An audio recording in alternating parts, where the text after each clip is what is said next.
23.029. All right, let's take a look at that. So this is going to be first lap, hot lap. I just think that the tires fall off too much between first and second lap. So we're going to go out lap here, pretty much go full throttle off of pit road, and then barely breathe out of the throttle, and then you can just run the top line. And then what I like to do just to make sure that I'm safe and it doesn't really do anything is just to make sure that I get that big diamond off the corner. So I turn down, not using any less throttle, but you can just turn the car down with your wheel and kind of get to the apron right at the very end, almost at the Geico restart zone, and just drive straight up the track. A lot of momentum carrying into your lap here. Okay.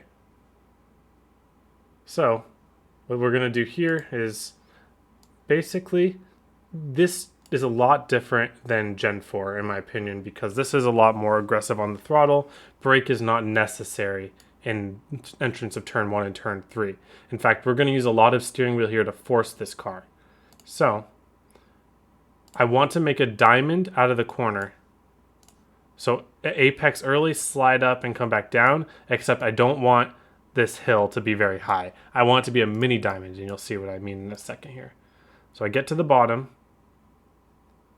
stay on the bottom. The car only slides up a tiny bit right at the center of the corner. And then I get back on the throttle and try to turn it back down. Now it doesn't quite turn back down because I got very aggressive on the throttle, but that's the general shape that you want. So as you are, so you actually see I did do a tiny brake tap. This was because I recognized I needed a little more rotation to get to the bottom. So only go for that tiny brake tap if you need to make it all the way to the bottom. And so partial throttle for pretty much the whole corner. I start my partial throttle, you can see around 40%. Once I get to my first apex, I raise it to about 50. And then slowly raise it. Slowly, and then full throttle. Might have been a bit early here. Hard to tell, but it isn't that much of a difference. Once you are coming back down the hill, that's when you can go full throttle. So try to look between this part of my nose and the apron here. Let's check the gaps.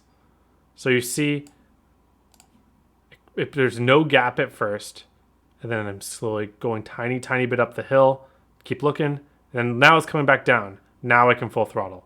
So I might have timed that a tiny bit early, but I'm still able to full throttle it off the corner with no problem. Just a tiny loose condition that lost me about a couple hundredths there. So no big deal. But now we're going to go into turn 3 and 4. And once again, not using much brake, if any at all. I back the throttle down to 50% as I'm driving down the hill. And then just holding the partial throttle. Again, mini diamond, except this one, you'd be hard pressed to find a diamond. I might have just wrapped the bottom there. So don't be afraid of the bottom in 3 and 4. It's just the tiniest of diamonds. You can see with the nose. But anyways, let's look at that one more time. So turn down the hill early, back it down to 50% throttle, make your apex, hold partial, slowly raise, full throttle before you get to pit road, and just drive it straight off the corner. And you can see here, pretty good run. All right. Now I did a few laps here for long run line, so let's talk about the long run. All right, so I did some messing around with the long run line here, and I've determined that I do want to use brake in the corners. I saw Casey Kerwin on his stream do a race without really ever using the brake, and that's really good. I don't think I'm good enough to do it. I think I'm not disciplined enough. What he was doing was he was letting out about the same time as I was, but he just was able to get so beautifully into the pocket here. I kind of use my brake as a little crutch to make sure I'm getting rotation to the bottom. So, and I don't think it really even loses you much time. I did a little run. It was only 10 laps, but it was 93, 92. So I'm really worried about the right front wear in this race, and how you can mitigate that is by really limiting the amount of steering wheel input that you're using in the race. So we can see for like this lap, for instance.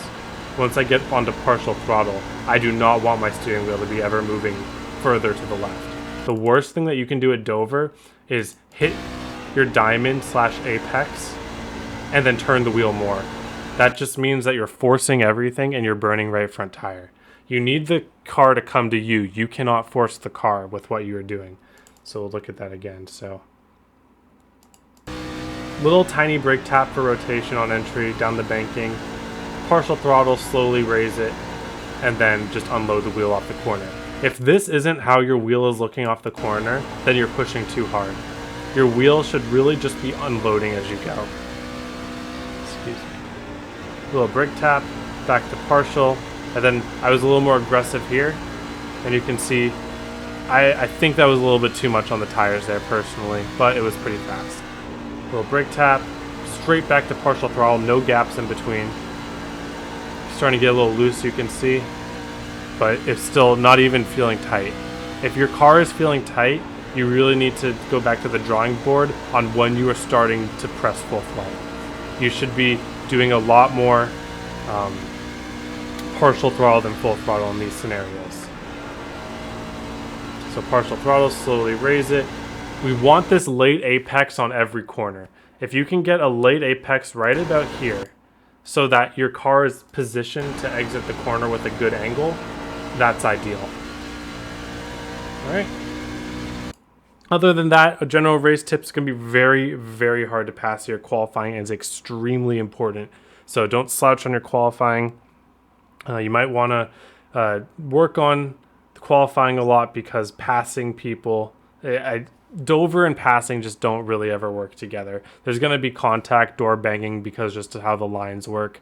The second groove is a little bit too good when it chokes off the first groove. So just don't give up mid-corner if you're trying to get someone on the, or get past on the inside, because their exits are going to be really bad every single time.